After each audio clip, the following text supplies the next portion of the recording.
Dictation start होगा 5 second बाद। Start. अर्थशास्त्र का यह नियम है कि जब बाजार में मांग होती है तब महंगाई बढ़ती है, पर मांग न होने के बावजूद यदि कीमतें आसमान छू रही हो तो उसकी एक बड़ी वजह तंत्र की गड़बड़ी मानी जाती है। और यदि मंशा कीमतें बढ़ाकर अर्थव्यवस्था को संभालना हो तो चढ़ती महंगाई मांग कम कर देती है, जिससे अर्थव्यवस्था का नुकसान ही होता है। भारत में फिलहाल ऐसी ही स्थिति है।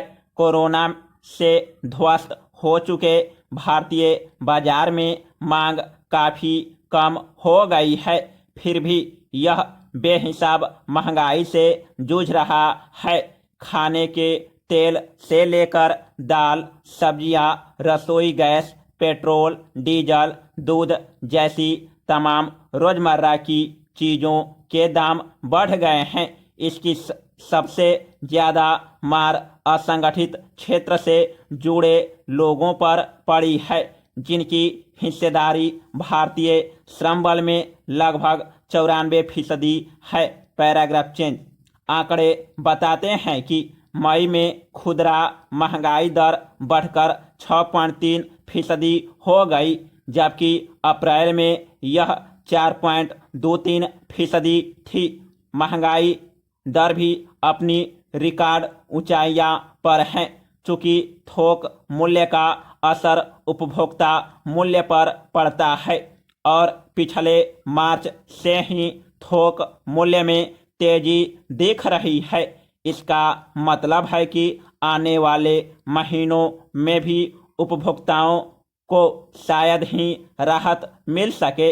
हालांकि महंगाई दर गिरने का अर्थ यह नहीं होता कि वस्तुओं के दाम कम हो रहे हैं। इसका मतलब होता है कीमत बढ़ने की उसकी रफ्तार कम हो रही है। Paragraph change. बहरहाल सवाल यह है कि जब बाजार में मांग बहुत कम है तब दाम क्यों चढ़ रहे हैं। इसकी कई वजहें हैं। सबसे बड़ा कारण तो आपूर्ति श्रृंखला का कमजोर होना है। कहा जा रहा है कि फसल वर्ष 2020-21 में देश में खाद्यान्न का रिकॉर्ड उत्पादन हुआ है और 2.66% वृद्धि के साथ वह रिकॉर्ड 30.5 करोड़ टन की ऊंचाई पर पहुंच गया है। इस रिकॉर्ड पैदावार के बावजूद यदि खाद्यान्न के मूल्य चढ़ रहे हैं तो साफ है कि बाजार में उनकी पर्याप्त आपूर्ति नहीं हो रही। यही हाल फल और सब्जियों का है, जिनके बारे में कयास है कि जमाखोरों द्वारा भंडारण किए जाने से यह स्थिति पैदा हुई है। Paragraph change. पेट्रो उत्पादन का गणित अलग है। चूंकि चीन, अमेरिका जैसी अर्थव्यवस्थाएं सुधार की राह पर है, इसलिए कच्चे तेल, धातु आदि की अंतर्राष्ट्रीय कीमतें बढ़ रही है, जिसका नुकसान हम जैसी अर्थव्यवस्थाओं को हो रहा है जो अब तक कोरोना से उबर नहीं सकी हैं। दिक्कत यह भी है कि हमने इन पर कई तरह के टैक्स लगा रखे हैं, जबकि यह जगजाहिर तथ्य है कि पेट्रो उत्पादों की कीमतों और महंगाई में सीधा रिश्ता होता है। पेट्रोल डीजल के मूल्य बढ़ते ही सभी उपभोक्ता वस्तुओं के दाम चढ़ जाते हैं। Paragraph change. सामान्य उपभोक्ताओं द्वारा इस्तेमाल में किए गए खरीदे जाने वाले उत्पादों यानी फास्ट मूविंग कंज्यूमर गुड्स के निर्माता भी महंगाई बढ़ने की एक वजह बता रहे हैं। उनका कहना है कि उनकी लागत बढ़ने की वजह से एफएमसीजी के दाम बढ़ गए हैं, मगर उनका यह तर्क गले नहीं उतरता, क्योंकि तमाम मुश्किलों के बाद भी न सिर्फ अनिवार्य वस्तुओं की खरीदारी बनी हुई है, बल्कि कोरोना काल में बेरोजगारी में इजाफा होने से एफएमसीजी कंपनियों को कम कीमत पर श्रमिक भी उपलब्ध हो रहे हैं।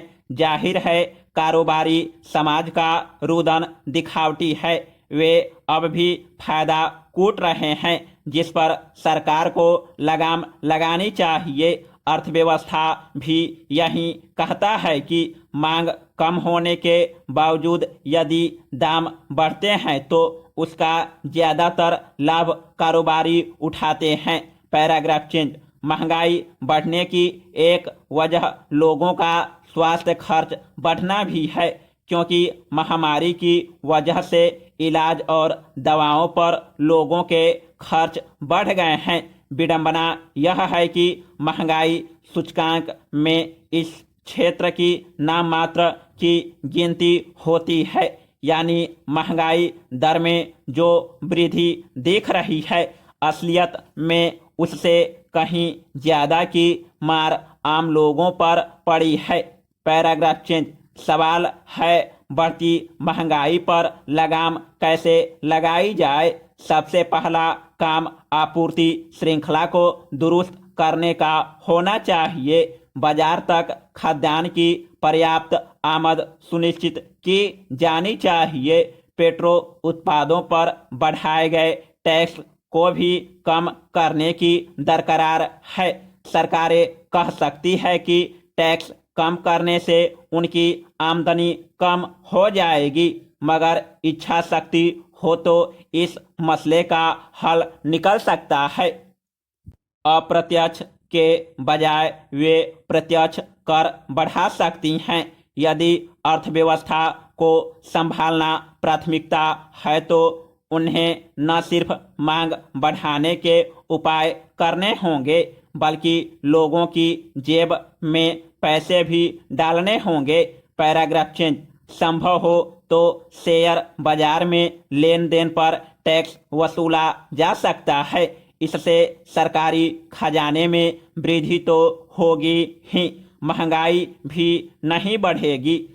मिसाल के तौर पर यदि मान लें कि शेयर बाजार में हर दिन 10,000 करोड़ रुपए के लेन देन होते हैं तो इस पर सिर्फ 0.1% कर लगाने से सरकारी खजाने में रोजाना 10 करोड़ रुपए जमा होंगे। ऐसे किसी टैक्स से शेयर बाजार की अस्थिरता भी कम होगी। ऐसा करना इसलिए भी जरूरी है क्योंकि अर्थशास्त्र एक ही साथ अर्थव्यवस्था में तेज गिरावट और शेयर बाजार में तेज उछाल को उचित नहीं मानता। विश्व समाज ऐसी अर्थव्यवस्था पर भरोसा नहीं करता। उनके अलावा जिन जिन क्षेत्रों में तरलता है वहां कोविड बॉन्ड जारी करके भी सरकार पैसे जुटा सकती है। Paragraph change. कुछ अर्थशास्त्री यह तर्क दे सकते हैं कि महंगाई बढ़ने से अर्थव्यवस्था को फायदा होगा, मगर यह उस स्थिति में बेहतर मानी जाएगी जब हालात सामान्य हो और महंगाई दर 2-3% से अधिक न बढ़े। मगर अभी कोरोना संक्रमण काल में हालात आम दिन जैसे नहीं है। देश में असमानता बढ़ने की एक वजह यह महंगाई भी है, क्योंकि कारोबारी समाज ऐसे माहौल का फायदा उठाता है जबकि आम लोगों पर इसका जबरदस्त प्रहार होता है। महामारी के पहले 8 तिमाही में विकास दर 8% से घटकर 3.1% हो गई है, तो इसकी वजह बढ़ती असमानता और कम होती मांग भी थी।